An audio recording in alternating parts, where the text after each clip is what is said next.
में जितने भी पदाधिकारी है वो जनता के पास आकर 30 दिन के अंदर, मात्र 30 दिन के अंदर में आपकी जो भी समस्या होगी उसका निष्पादन करने का काम कर देंगे।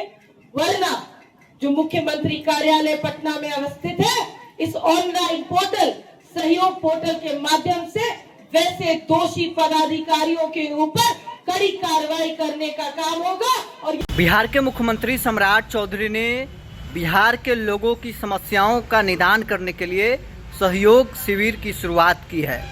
जिला के प्रभारी मंत्री जिला में जाकर सहयोग शिविर लगा रहे हैं।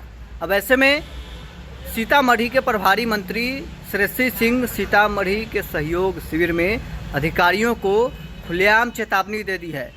श्रेयसी सिंह ने कहा है कि अगर अधिकारी लोगों को समस्याओं का समाधान नहीं करेंगे तो उनकी बात सीएम हाउस तक हम नहीं पहुंचने देंगे, जिला में ही बैठकर उनको सस्पेंड करेंगे। क्या कुछ मंत्री श्रेयसी सिंह का कहना है, छोड़ जाते हैं आपको इस वीडियो के साथ। समस्या होती है तो जेई साहब कभी उस पर ध्यान नहीं देते हैं। जमीन की समस्या होती है तो अक्सर ब्लॉक से सीओ उसको बार बार भगा देता है। साथियों, वैसे लोगों को, और ये सिर्फ मैं 2 विभागों की बात नहीं करी या किसी एक पदाधिकारी की बात नहीं करी, ये समस्या पूरे बिहार में। जब इस समस्या का निदान निकालने के लिए हमारे आज के मुख्यमंत्री सम्राट चौधरी जी ने निर्णय लिया कि अब ब्लॉक तक जनता नहीं जाएगी, बल्कि प्रत्येक पंचायत में जितने भी पदाधिकारी है वो जनता के पास आकर 30 दिन के अंदर, मात्र 30 दिन के अंदर में आपकी जो भी समस्या होगी उसका निष्पादन करने का काम कर देंगे।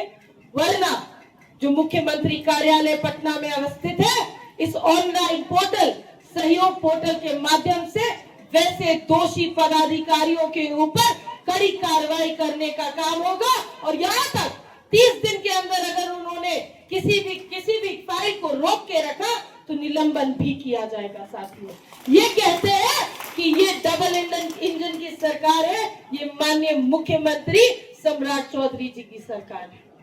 साथियों, मैं आप लोगों से आज कोई बड़ा भाषण या कोई बड़े बड़े वादे करने के लिए नहीं, बल्कि एक बेटी बनकर आपको इतना आश्वस्त करने के लिए आई हूँ कि जहाँ एक तरफ हमारे प्रधानमंत्री विकसित भारत बनाना चाहते हैं, दूसरी तरफ हमारे मुख्यमंत्री समृद्ध बिहार बनाना चाहते हैं, तो ये बेटी कभी पीछे नहीं हटेगी, उनके साथ कदम से कदम मिलाकर चलना जानती है।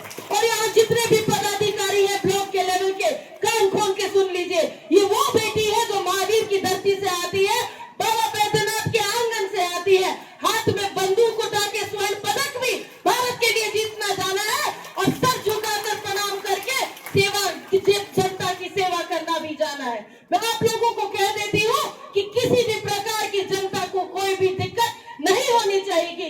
ये बात आपकी सीएम हाउस तक नहीं पहुंचेगी, ये बात हम लोग जिला पदाधिकारियों के साथ बैठकर यही आपके जिला में आपके ऊपर कार्रवाई करने का काम करेंगे। साथियों, इन्हीं शब्दों के साथ मैं पुनः एक बार तमाम जिला प्रशासन को तहे दिल से धन्यवाद करती हूँ।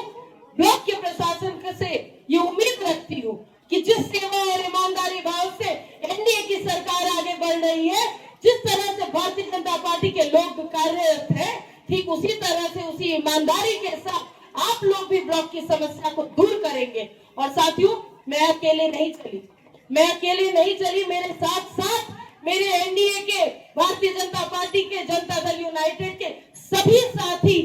जब एक उंगली उठती है तो कहीं ना कहीं कमजोर पड़ जाती है, लेकिन वही उंगली जब मुट्ठी बंद होती है तो वो मजबूत हो जाती है। साथियों, ये वही मुट्ठी है जो आज आपको, मजबूत मुट्ठी है जो आपको आज मंच पर दिख रही है। और निश्चित रूप से ये जो आपका जो अति गांव है, ये आपके सांसद देवेश चंद्र ठाकुर जी का है, और आपके माननीय विधायक पंकज मिश्रा जी का है। वह दोनों आज इस कार्यक्रम में किसी कारण नहीं उपस्थित हो पाए। दोनों से मेरी बात भी हुई है। दोनों ने, बड़े भाई या देवेश चंद्र ठाकुर जी हमारे पिता स्वर्गीय दादा दिग्विजय सिंह के अजीज मित्रों में से रहे हैं, तो वो भी हमारे लिए एक चाचा स्वरूप है। उन लोगों ने मुझे बधाई भी दी है, शुभकामनाएं भी दी है, और आप लोगों का सभी कार्य सही समय से हो जाए, ईमानदारी पूर्वक हो जाए, इसका निर्देश भी दिया है। मैं उन लोगों की भी चर्चा आज इस मंच से करना चाहती हूँ, ये याद दिलाने के लिए कि ये पूरा एनडीए का गठबंधन पूरी तरीके से मजबूत है। पूर्व मुख्यमंत्री नीतीश कुमार जी के कार्यों को आज के मुख्यमंत्री सम्राट चौधरी जी ने आगे बढ़ाने का प्रण उठाया है। और जैसा इन्होंने कहा कि सम्राट नहीं, ये स्मार्ट चौधरी है और स्मार्ट तरीके से काम करके दिखाएंगे, ठीक उसी राह पर हम लोग आगे बढ़ेंगे। बहुत बहुत धन्यवाद। जय हिंद, जय बिहार, जय भारत।